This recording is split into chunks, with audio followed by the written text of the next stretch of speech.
This channel does not promote any violent, harmful, or illegal activities. All content provided by this channel is meant for an educational purpose only.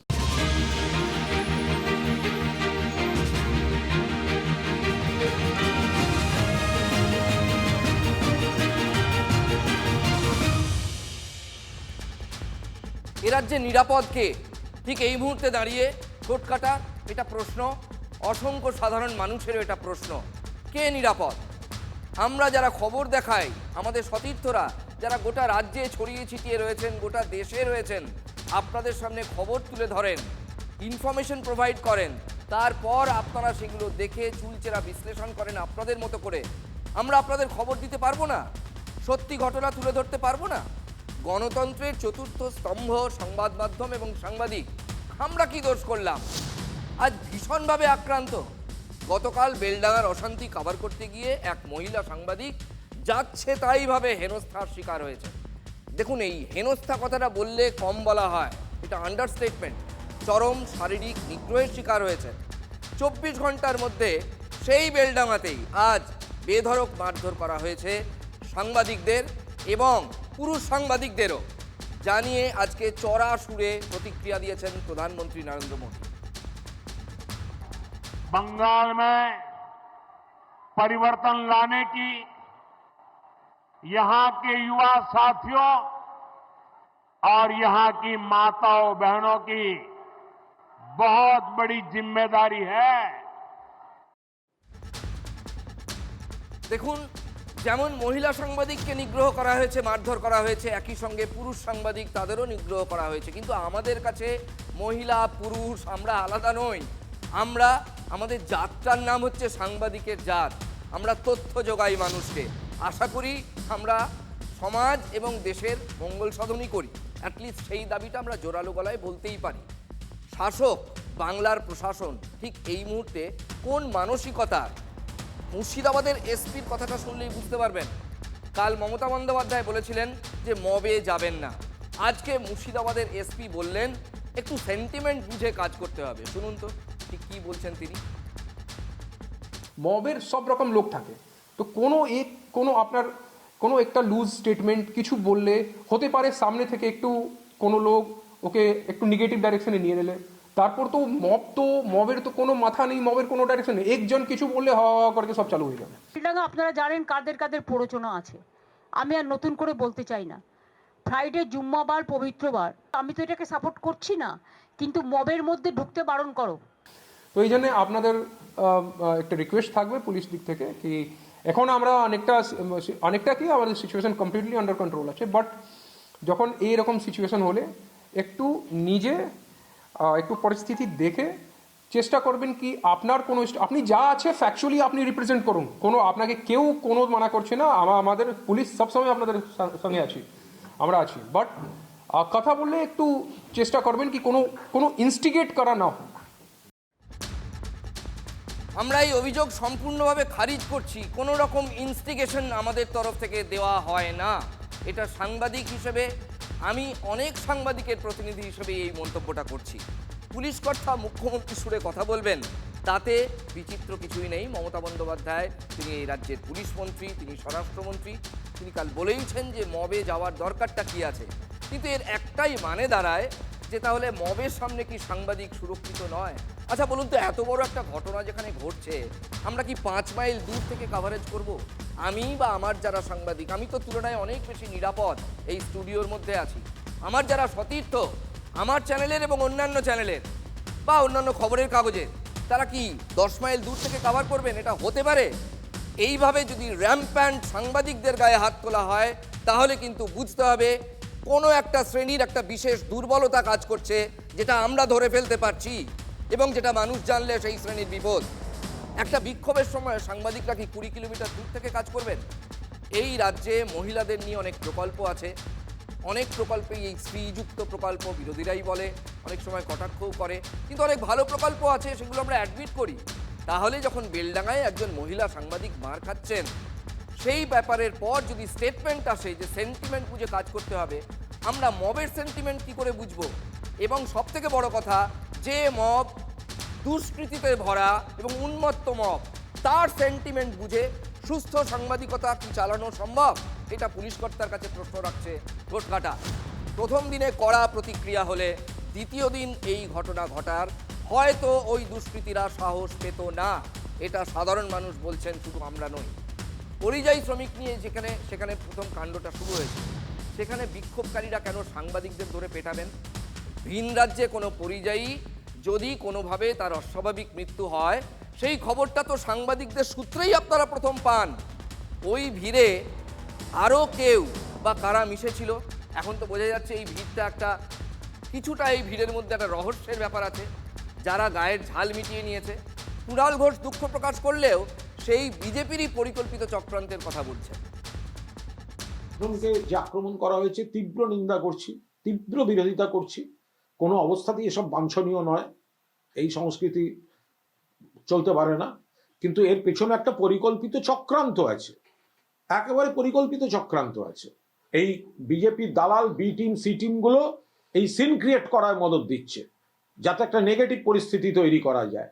অত্যন্ত ঠান্ডা মাথায় ধৈর্যের সঙ্গে বাড়তি প্ররোচনায় পা না দিয়ে পুলিশ প্রশাসন সেগুলো ট্যাকল। কিছু সমাজ বিরোধী মানুষ যারা ভিড় ভাট্টা সুযোগ নিয়ে সেখানকার দুটো সাংবাদিককে এমনভাবে মারধর করেছে যে সংবাদ জগতের আগামী দিনে স্বাধীনভাবে খবর পরিবেশন করার ক্ষমতা কেড়ে নেওয়ার ব্যবস্থা হল। ২৪ ঘন্টা পর পুলিশ সেই অবরোধ সরাতে ময়দানে নামলো, সেখানে লাঠিচার্জ হলো। অধীর রঞ্জন চৌধুরী আজ আহত সাংবাদিকদের হাসপাতালে দেখতেও গিয়েছিলেন, কিন্তু আমরা দেখলাম না যে শাসক দলের একজনও কেউ, কোনো নির্বাচিত জনপ্রতিনিধি বা উল্লেখযোগ্য তেমন কেউ, এমনকি নিচতলারও যে সাংবাদিকদের দেখতে গেছেন আহত সাংবাদিকদের, মুখে উহু আহা অনেকেই করছেন। কিন্তু কেন? শাসক কি মনে মনে খুশিই হয়েছে? শাসককে তো এর দায় নিতেই হবে। এরপর যদি বিজেপি পরিবর্তনের দাবি তোলে, তাদের কে সুযোগ করে দিচ্ছে? তাহলে চতুর্থ স্তম্ভের ওপর আক্রমণ হলে গণতন্ত্রের ভিত কিন্তু নড়বড়ে হয়ে যায়। অতীতের শাসক সেটা দেখেছে। स्थिति को बदलना होगा। ये काम कौन करेगा? ये काम कौन करेगा? ये काम कौन करेगा? ये काम आपका एक वोट करेगा।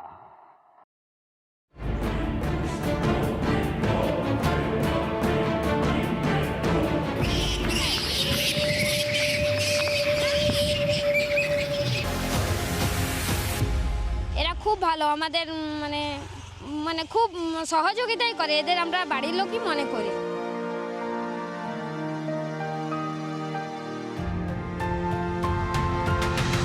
এটার থেকে যে আমরা মারা যাব এটা একদম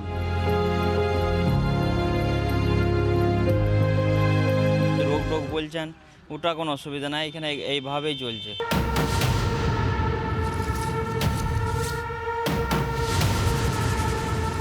এদের জন্য আমাদের কোনো ক্ষতি হবে না।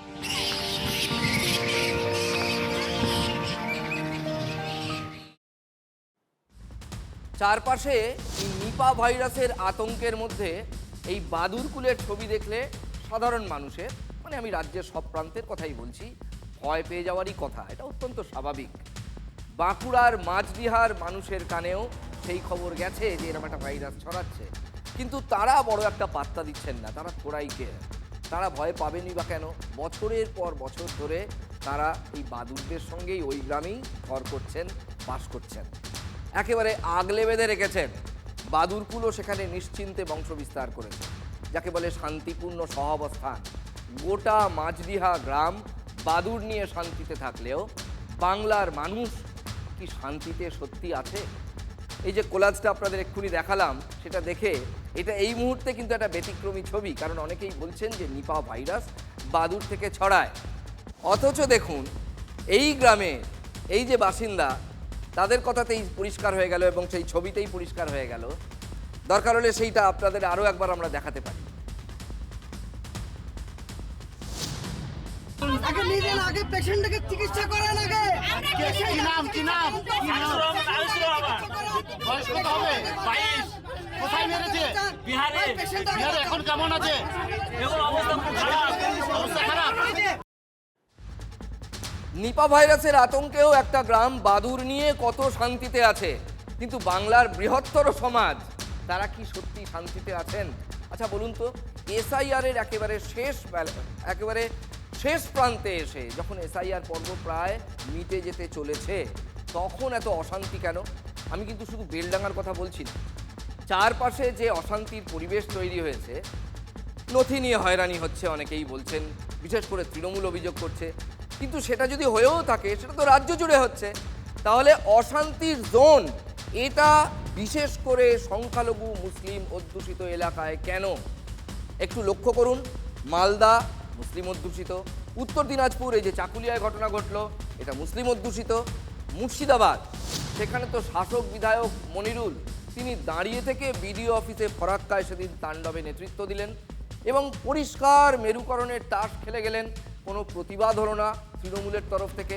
তিনি কি বলতে চাইলেন? রাম আর রহিমের তফাৎ করলেন, হিন্দুদের নথি নিয়ে সমস্যা হচ্ছে না, আর মুসলিম বলেই বেছে বেছে এসআইআরে হেনস্থা করা হচ্ছে। সত্যি কি তাই? দেখুন, আমি ঠোঁট কাটা, আমার ভালো নাম হচ্ছে রাজা চট্টোপাধ্যায়, আমার 81+ বছরের মাকে নিয়ে আমাকেও যেতে হয়েছিল শুনানি কেন্দ্রে। চট্টোপাধ্যায় সারনেমটা আবার বলি, আমার সারনেম চট্টোপাধ্যায়। তাহলে আমাকে কেন ডাকা হয়েছিল? এমন অনেক ব্যানার্জি, চ্যাটার্জি, মণ্ডল, ভট্টাচার্য সবাইকেই ডাকা হচ্ছে।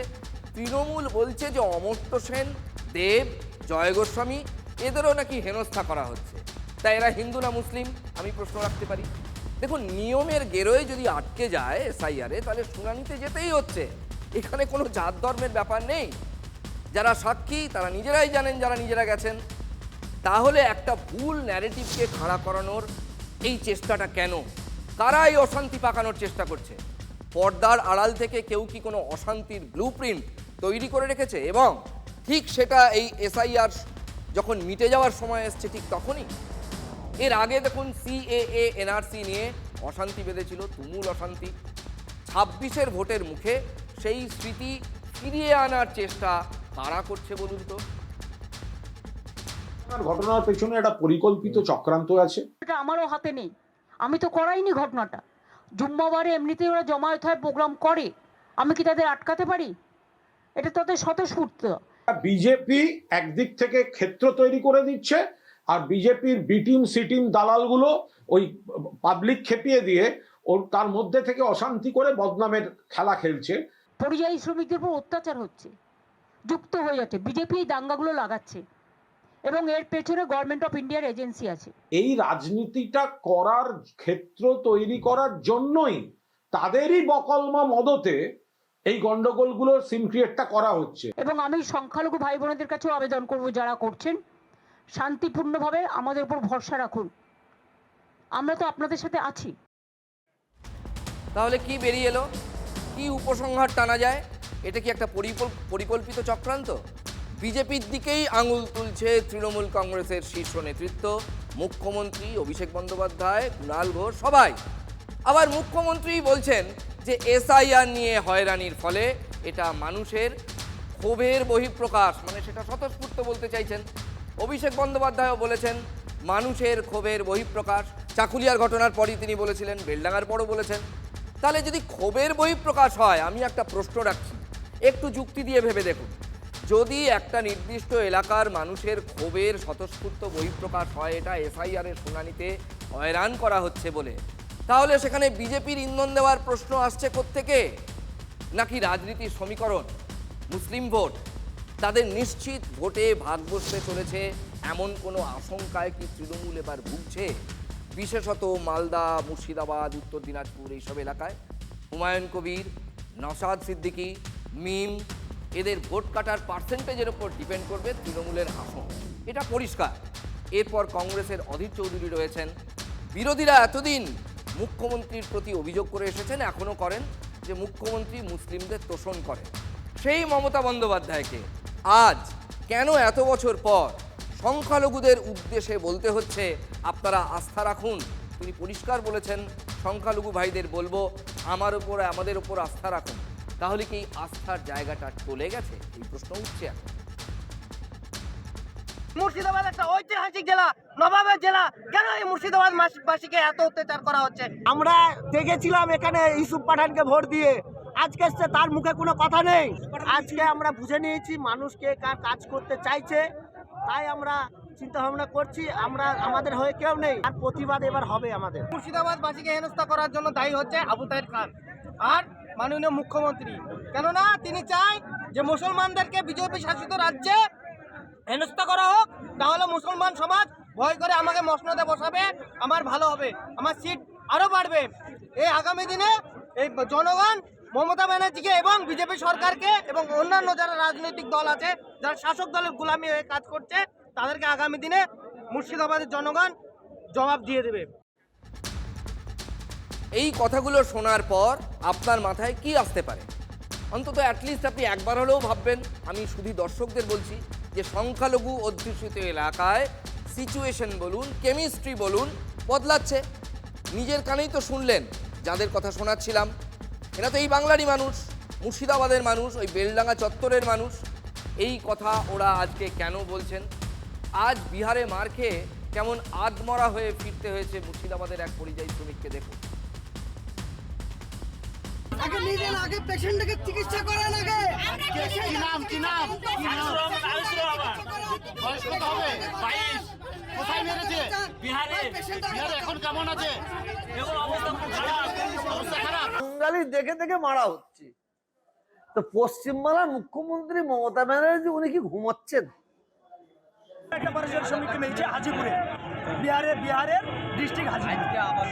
তাহলে এই যে 2 লাখ টাকা মমতা ব্যানার্জি বলছে 2 লক্ষ টাকা দেবো, একটা চাকরি দেবো। সে 2 লক্ষ টাকা কতদিন দেবে, চাকরি কতদিন দিবে? আমার জানলে হারিয়ে যাবো, 2 লক্ষ টাকা দিলে চাকরি দেবে, তাই তো? গার্জেন পরিবারে বহুত কিছু হয়ে যাচ্ছে, 3 লাখ টাকা তো বহুত সে কামাবে, হ্যাঁ? তার একটা জীবন চলে যাচ্ছে। জয়নগরের ছেলেটাকে যে মারা গেল, আবার মেরেছে হাজিপুরে, মেরেছে বিহারে। উনি কি ঘুমাচ্ছেন? যেখানে যেখানে মারা হচ্ছে উনার প্রতিনিধি দল সেখানে পাঠাচ্ছে না কেন? কিসের জন্য? উনি ওই এলাকার রাজ্য সরকারের সঙ্গে কথা বলছে না কেন? বাঙালিদের কুকুর বিড়ালের মতন মারলে ওদের জন্য বলার কেউ নাই, ওদের জন্য বলার কেউ নাই।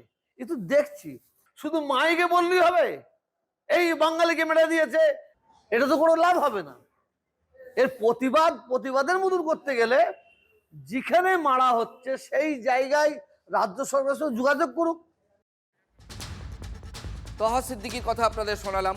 দেখুন, ওড়িশা, বিহার, ঝাড়খণ্ড, মহারাষ্ট্র, বাংলার পরিযায়ী শ্রমিক আক্রান্ত হচ্ছেন, কোথাও কোথাও হচ্ছেন, কোথাও কোথাও মারাও গেছেন বলে অভিযোগ।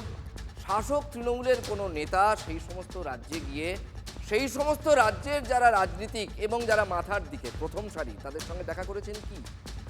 রাজ্যের প্রশাসন, আমাদের প্রশাসন, তাদের যা কর্তা, মানে আমি নিচু স্তরের কথা বলছি না, আমি যারা আমাদের প্রশাসনের হর্তাকর্তা বিধাতা পদস্থ অফিসার, তারা কি গেছেন সেই সব রাজ্যে? সেই সব রাজ্যের যেগুলো সচিবালয়, সেখানে গেছেন? নানা ইস্যুতে ভিন রাজ্যে তৃণমূলের প্রতিনিধি দল যে যায়, আমরা আপনাদের বারবার দেখিয়েছি। অসমের সময় যখন এনআরসি হয়েছিল, আমি নিজে গিয়েছিলাম। যখন শিলচরের তুলকালাম কাণ্ড হয়েছিল, অসমে একাধিকবার গেছে, আমি একাধিকবার গেছি, তৃণমূলের প্রতিনিধি দলের সঙ্গেই গেছি, অন্য সাংবাদিকরাও গেছেন। ওড়িশা, বিহার, ঝাড়খণ্ডের মুখ্যমন্ত্রীর সঙ্গে আমাদের রাজ্যের মুখ্যমন্ত্রীর এই বিষয়টি স্পেসিফিক্যালি সরাসরি কোনো টেলিফোনিক কনভারসেশন বা টেলিফোনে কথা হয়েছে কিনা আমরা জানি না, আমাদের জানা নেই। অভিযোগ করা হচ্ছে যে হিংসায় বিজেপির লাভ, কিন্তু সেই হিংসাটার জন্ম দিচ্ছে কে? কার লাভ হচ্ছে? প্রকৃত লাভ এই মুর্শিদাবাদের মানুষের মুখেই এখন কিন্তু প্রশ্ন উঠে গেছে। স্পষ্টতই শাসকের প্রতি তারা অনাস্থা দেখাচ্ছেন। মানে পরিযায়ী নিয়ে যে আবেগ তৃণমূল ধরতে চাইছিল, তাতেও কি তৃণমূল বিফল হচ্ছে? একটা ঝাড়খণ্ড থেকে একটা শ্রমিকের মৃত্যুকে কেন্দ্র করে গতকাল বিহারে একটা পরিযায়ী শ্রমিকের উপরে আক্রমণকে কেন্দ্র করে সেখানকার মানুষ ক্ষোভে ফেটে পড়ছে। তারা সাধারণ মানুষ। সেখানটায় তৃণমূল দলের না কোনো এমএলএ যাচ্ছে, না কোনো মন্ত্রী যাচ্ছে, না কোনো এমপি যাচ্ছে, না কোনো সরকারের পক্ষ থেকে কোনো উদ্যোগ দেখা যাচ্ছে। তারা হতাশায়, ক্রোধে, আক্রোশে তারা কোথায় যাবে? চল এনএইচ ঘেরাও করি, চল এনএইচ আটকে দিই। তাদের ক্রোধ, তাদের আক্রোশ বোঝাটা দরকার। তারা এমনি এমনি এ কাজ করেনি। দেখুন, আমাদের রাজ্য শ্রমিক উড়িষ্যা থেকে যদি আক্রান্ত হয়, উড়িষ্যা সরকারের সাথে আমাদের সরকার তো সেই ধরনের কথা বলা দরকার। নাহলে আর্টিকেল 131-কে সামনে রেখে সুপ্রিম কোর্টে গিয়ে মামলা করতে পারে। যেহেতু তারা বাংলা ভাষায় কথা বলে তাদের উপর একটা আক্রোশ। একের পর এক ভিন্ন রাজ্যে আমাদের পশ্চিমবাংলার পরিযায়ী শ্রমিকরা আক্রান্ত হচ্ছে। রাজ্য সরকার সে ধরনের সদার্থক ভূমিকা দেখতে পাচ্ছি না। চিৎকার চেঁচামেচি কিছু দলের নেতারা করলেও বাস্তবিক অর্থে খাতা কলমে সেই রকম কোনো প্রমাণ দেখতে পাচ্ছি না। এর সবকটাই শাসক তৃণমূল করতে পারত, কিন্তু বিরোধীরাও বলছে যে করেনি। পরিযায়ী শ্রমিক ইস্যু এটা তো নতুন করে তৈরি হয়নি, অনেক মাস ধরেই চলছে। দ্বন্দ্বটা ঠিক এখানেই। তাহলে ব্লু প্রিন্টটা কার? তৃণমূলের নাম্বার 2 অভিষেক বন্দ্যোপাধ্যায়, তিনি আবার চক্রান্তকারী হিসেবে এখন হুমায়ুন কবিরদের নাম বলে দিচ্ছেন। বেলডাঙায় কিছু অশান্তির ঘটনার খবর আমি পাই, তারপর খোঁজ নিয়ে দেখলাম এই যে ঘটনাটা ঘটছে এর ইন্ধন দিচ্ছে বিজেপির বাবুরা, আর একটা নতুন গদ্দার তৈরি হয়েছে এই মাটিতে সে। আমি যদি আজকে এখানে না আসতাম তাহলে সেই গদ্দারদের অক্সিজেন দেওয়া হতো। আমি যখন খোঁজ নিয়ে দেখলাম যে এই ঘটনার পিছনে প্রত্যক্ষভাবে তাদের মদত এবং ইন্ধন রয়েছে। একটা গদ্দারকে, একটা মির্জাফরকে, একটা বিজেপির ডামি ক্যান্ডিডেটকে তো আপনারা বিদায় দিয়েছেন, আর একটা নতুন গজিয়েছে। সেটাকে